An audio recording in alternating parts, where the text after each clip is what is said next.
En el vasto imperio persa, bajo el reinado de Asuero, un monarca que gobernaba sobre 127 provincias, desde la India hasta Etiopía, vivía una joven desconocida para el mundo, pero elegida por Dios.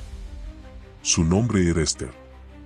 Judía de nacimiento, pero criada en el exilio, en una tierra extranjera que no la reconocía como hija, ni ciudadana, ni noble.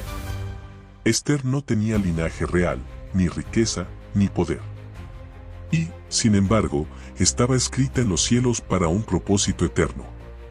Había perdido a su padre y a su madre siendo niña. Pero Dios no la dejó sola.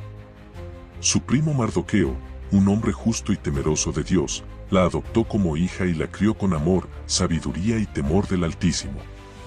Mientras muchos buscaban poder, Esther aprendía a guardar silencio. Mientras otros buscaban reconocimiento, ella practicaba la humildad. Esther no era solo bella por fuera. Era fuerte por dentro. Vivía en el anonimato, en la sombra de un imperio extranjero. Pero el cielo ya había fijado sus ojos sobre ella. Y la historia de un pueblo entero, el pueblo de Dios, comenzaba a girar alrededor de una joven huérfana, que ni siquiera sabía lo que estaba a punto de vivir. En ese tiempo, el rey Asuero celebró un gran banquete. Era un festín de 7 días, lleno de esplendor, lujos y vino sin medida. Y en medio de su orgullo, ordenó que su reina, Vasti, se presentara ante los príncipes y nobles, solo para mostrar su belleza. Pero Vasti se negó. Ese acto, una simple negativa, encendió un terremoto en el palacio. Los consejeros del rey temieron que el ejemplo de Vasti hiciera que las mujeres de todo el imperio desobedecieran a sus esposos. Y entonces, Vasti fue destituida. Una corona cayó. Pero no quedó vacía por mucho tiempo.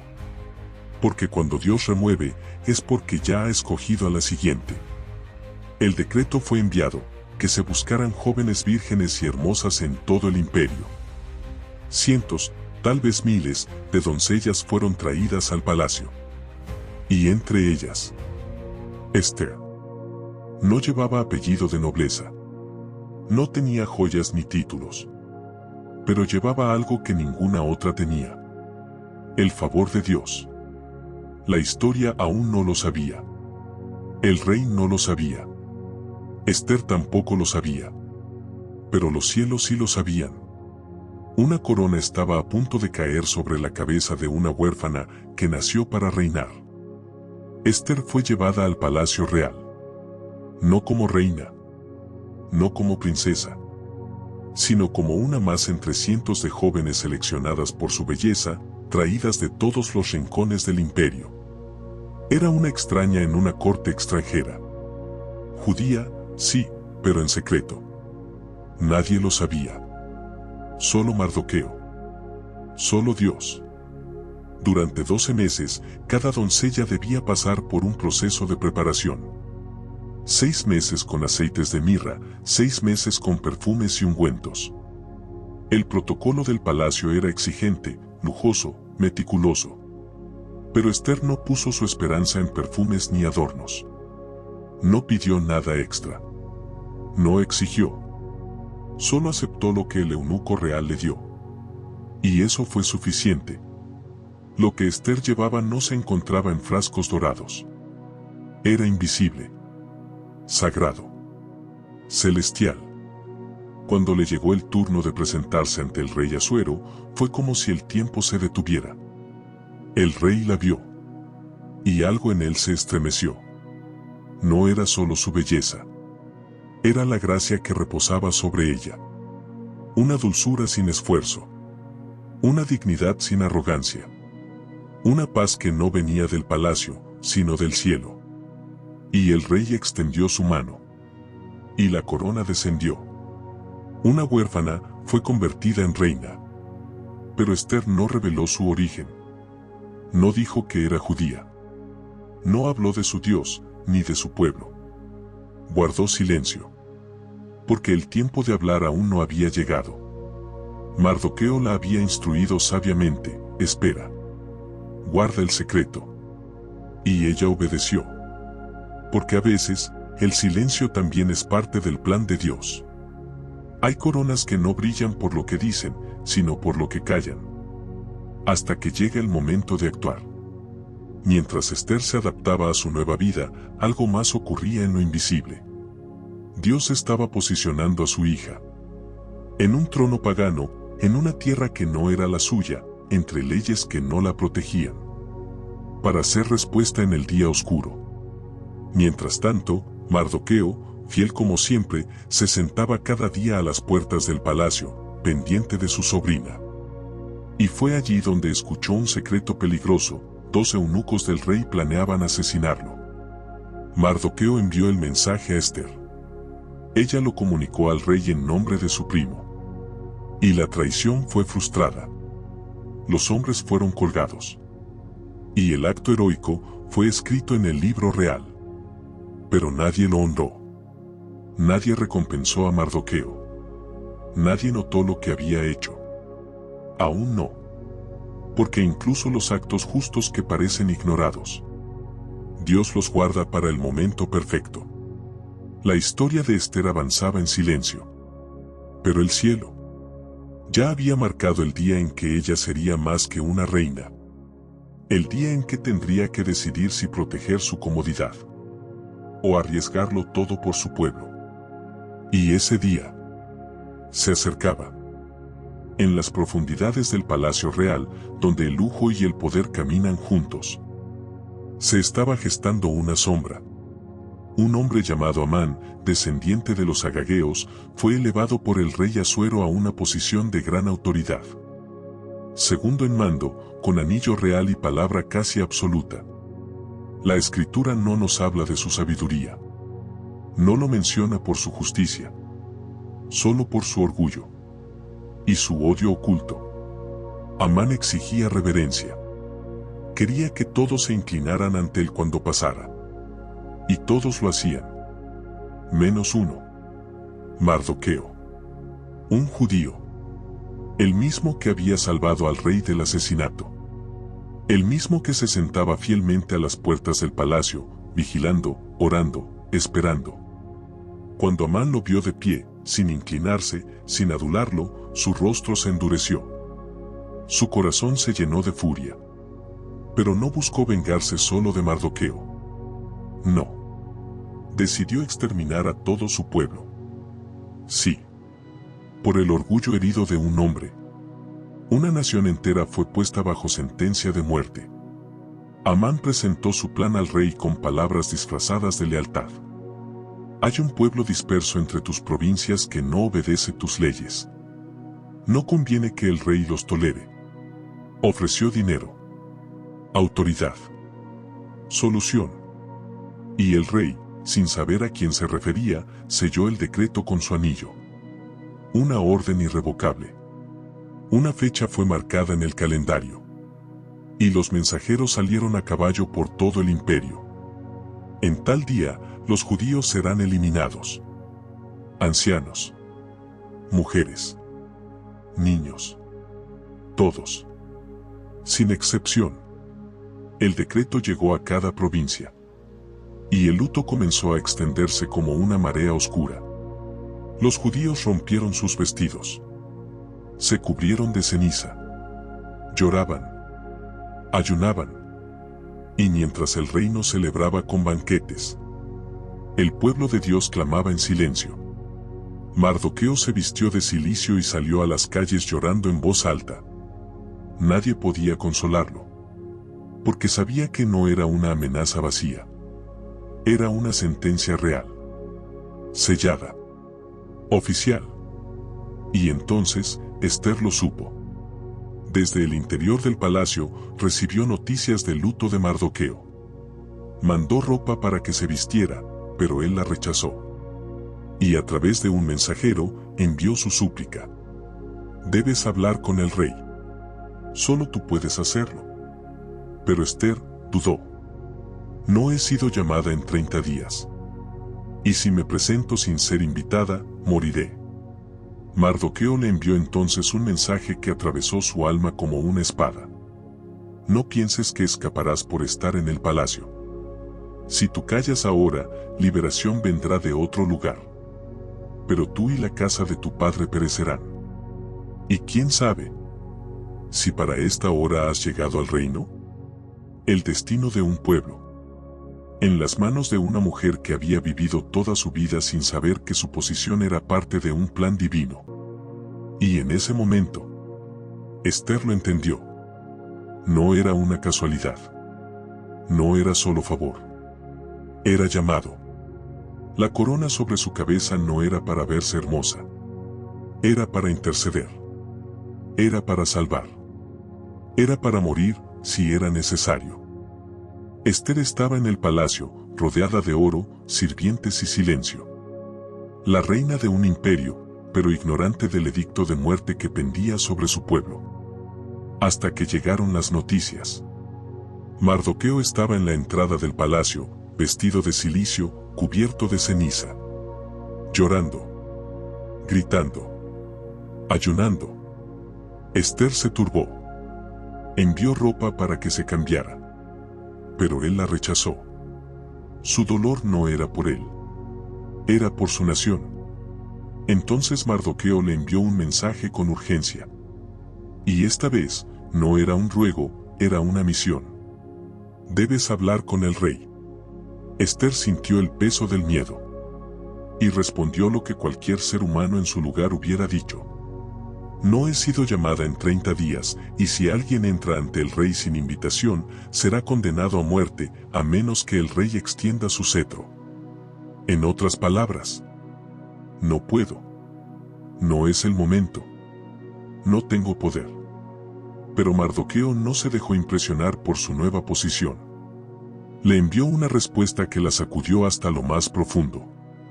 No pienses que por estar en el palacio escaparás. Si tú callas ahora, liberación vendrá de otro lugar. Pero tú y la casa de tu padre perecerán. ¿Y quién sabe si para esta hora has llegado al reino? Esas palabras no eran solo una advertencia. Eran una profecía. Un eco del cielo a través de la boca de un hombre fiel. Esther quedó en silencio. Su corazón latía. No por miedo, sino porque en ese instante, entendió. Entendió que Dios no la llevó hasta allí por belleza, ni por suerte, ni para vivir cómoda entre columnas de mármol. Fue elegida para interceder. Su corona era una carga sagrada. Su posición, una asignación divina. Y entonces, como el oro que es refinado por fuego, la reina se convirtió en sierva. Envió una orden a Mardoqueo. Ve. Reúne a todos los judíos que están en Susa. Ayunen por mí. No coman ni beban durante 3 días. Yo también ayunaré junto con mis doncellas. Y después, iré al rey. Aunque no sea conforme a la ley. Y si perezco, que perezca. No hubo drama. No hubo gritos. Solo una mujer. Despertando a su llamado. Y diciendo sí, aun cuando eso podía costarle la vida. El decreto no había cambiado. La amenaza seguía en pie. Amán aún estaba en el palacio. El pueblo seguía condenado. Pero en lo invisible, algo se había activado. Porque cuando un hijo de Dios responde al llamado, el cielo empieza a moverse. El mundo no lo notó. El rey no lo sintió. Pero en el silencio del ayuno, en la oscuridad del quebranto, una mujer se estaba preparando para cambiar la historia. Y mientras el palacio dormía, el cielo se preparaba para mostrar su gloria. El tercer día llegó. 3 días de ayuno. 3 días de silencio. 3 días de oración. Esther se vistió con sus ropas reales. No era solo un vestido de reina. Era su armadura espiritual. Caminó hacia el salón del trono. Cada paso era un acto de fe. Cada latido, un recuerdo de que nadie podía entrar ante el rey sin invitación. Y vivir para contarlo. Las puertas se abrieron. El rey estaba sentado sobre su trono, rodeado de consejeros, soldados y lujo. Y allí, en medio de esa sala temible, Ester apareció. El salón contuvo el aliento. Nadie hablaba. Nadie se movía. Era el momento decisivo. Y entonces, el rey la miró. Y algo sucedió. El mismo Dios que movió el corazón de Faraón para liberar a Israel, movió el corazón de Asuero para inclinarlo hacia ella. Extendió el cetro de oro. Y con ese gesto, le salvó la vida. ¿Qué deseas, reina Ester? ¿Cuál es tu petición? Hasta la mitad del reino te será concedido. Ester no respondió de inmediato con acusación. No gritó, Amán es el asesino. No lloró ni pidió justicia, aún. Pidió un banquete. Uno simple. Íntimo. Con solo 2 invitados, el rey y Amán. El rey aceptó. Y Amán fue llamado con urgencia. Amán, ignorante de lo que venía, pensó que era un privilegio. Quien más fue invitado por la reina, se decía. Y su orgullo creció. En el banquete, el rey volvió a hablar. ¿Cuál es tu deseo, Ester? Pide lo que quieras, y te lo concederé. Pero Ester esperó. No habló aún. Pidió un segundo banquete. Al día siguiente. Con los mismos 2 invitados.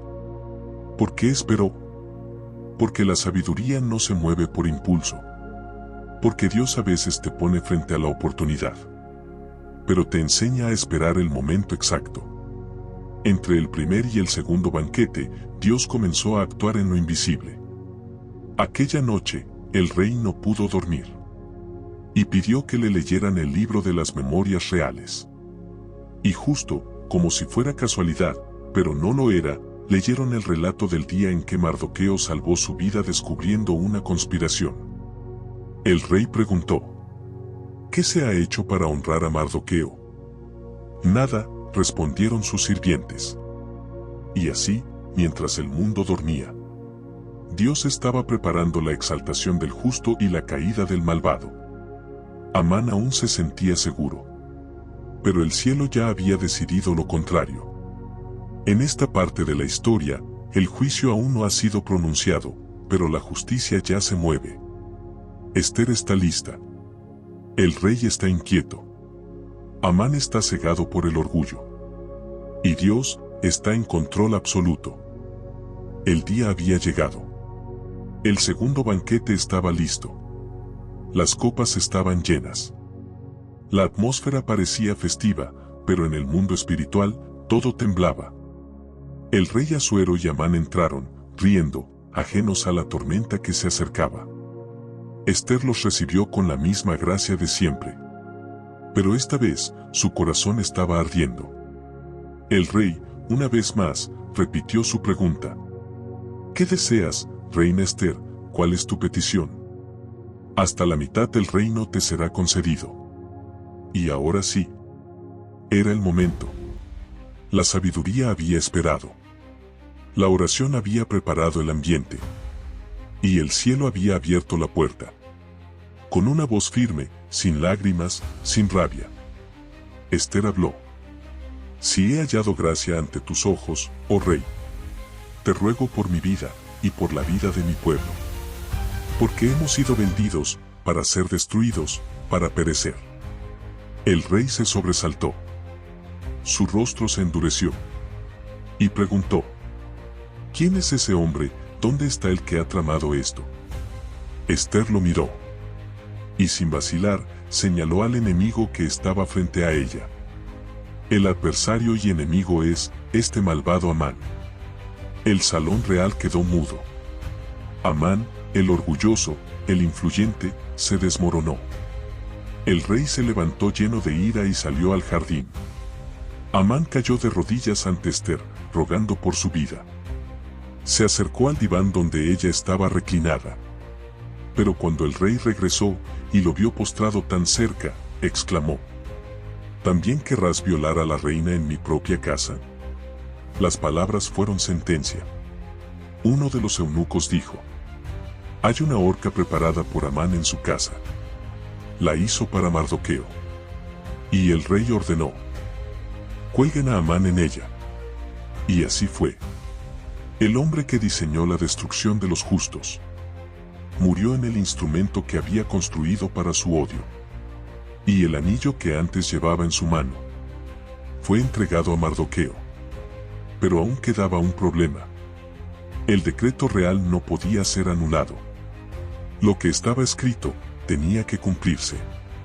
Entonces, con sabiduría, el rey permitió que se escribiera un nuevo edicto. Los judíos podían defenderse. Podían organizarse, prepararse y luchar. Y cuando llegó el día señalado para su exterminio, el guión se invirtió. En lugar de ser destruidos, los judíos prevalecieron. El temor del Señor cayó sobre las provincias. Los enemigos cayeron. La justicia brilló. El pueblo de Dios fue librado. Y la amenaza se convirtió en victoria. Desde ese día, el pueblo de Israel estableció una fiesta llamada Purim, en memoria del día en que la suerte cambió y la opresión se transformó en liberación. Esther siguió siendo reina. Mardoqueo fue honrado entre los nobles. Y la historia del mundo guardó para siempre el nombre de una mujer que no fue solo reina, fue instrumento de salvación. Porque cuando Esther se presentó ante el rey, no solo salvó su vida, salvó el destino de toda una generación. La justicia de Dios no siempre llega como esperamos, pero siempre llega. Y cuando llega, expone, derriba, exalta y libera. Amán cayó. Mardoqueo fue honrado. Esther cumplió su llamado. Y Dios, una vez más, fue fiel. No todos los héroes visten armaduras. No todos los libertadores empuñan espadas. Algunos salvan vidas con fe, con silencio, con obediencia y con un corazón dispuesto a morir si es necesario. Esther fue una de ellos. Una mujer que comenzó como huérfana, sin padres, sin poder, sin nombre, pero que terminó como reina, como intercesora, como símbolo eterno de redención. Fue elegida por su belleza, pero fue recordada por su valentía. Fue coronada por un rey, pero fue posicionada por Dios. Esther pudo quedarse callada. Pudo vivir protegida dentro del palacio, ignorando el sufrimiento de su pueblo. Pudo pensar, esto no me toca a mí. Pero no lo hizo. Porque cuando escuchó el clamor de su generación, respondió. Cuando comprendió que su posición no era casualidad, sino propósito, dijo que sí. No sin miedo. No sin riesgo. Pero con fe. Si perezco, que perezca. Esa frase no fue un acto de desesperación. Fue una declaración de entrega. Una rendición total al llamado de Dios, incluso si eso implicaba morir. Y lo que ella no sabía es que su obediencia activaría una cadena de milagros, justicia y restauración que cambiaría el destino de su pueblo. La corona de Esther no era solo adorno. Era símbolo de asignación. Una responsabilidad disfrazada de privilegio. Una carga divina colocada sobre su cabeza para el momento exacto en que el cielo la necesitara. Y cuando llegó ese momento, ella estuvo lista. Porque se había preparado en secreto. Porque había escuchado la voz de Mardoqueo, voz que representaba la conciencia de Dios. Porque su corazón estaba dispuesto, aunque tembloroso. Dios no la necesitaba perfecta. Solo la necesitaba disponible. Hoy, vivimos en un tiempo donde muchos quieren la corona. Pero pocos quieren el peso que conlleva. Donde muchos buscan visibilidad. Pero pocos están dispuestos a callar, esperar y obedecer hasta que llegue su hora. Esther nos enseña que hay momentos en la vida en los que Dios nos posiciona no por nosotros, sino por otros. Que nuestro favor no es para lucirse, sino para interceder. Que nuestra voz no fue dada solo para hablar, sino para levantar clamor cuando otros están en peligro. ¿Y tú? ¿Estás en ese lugar donde estás por casualidad? ¿O para este tiempo has llegado? Tal vez tu palacio sea tu familia, tu empresa, tu comunidad, tus redes sociales. Tal vez Dios te ha llevado allí, no para esconderte, sino para revelarte. Porque siempre habrá un Amán, pero también habrá un Mardoqueo que clama, y una Esther que debe levantarse. Esther no dejó una ley, no escribió un salmo, no profetizó como Isaías, pero su vida fue su mensaje, y su obediencia fue su mayor legado. Hasta el día de hoy, los judíos celebran Purim, en memoria del día en que una mujer valiente se atrevió a presentarse ante el trono y cambió el destino de una nación. Y así terminó la historia de Esther. Pero comenzó el legado de todos aquellos que eligen decirle sí a Dios, incluso cuando el precio es su propia vida. Si llegaste hasta aquí, al final del video, y crees que la historia de Esther le ha aportado algo valioso a tu vida, te pido que nos dejes un like, te suscribas y compartas esta historia, para que como yo y tú, podamos ser bendecidos con el mensaje que la vida de Esther nos enseña. Nos vemos en el próximo video.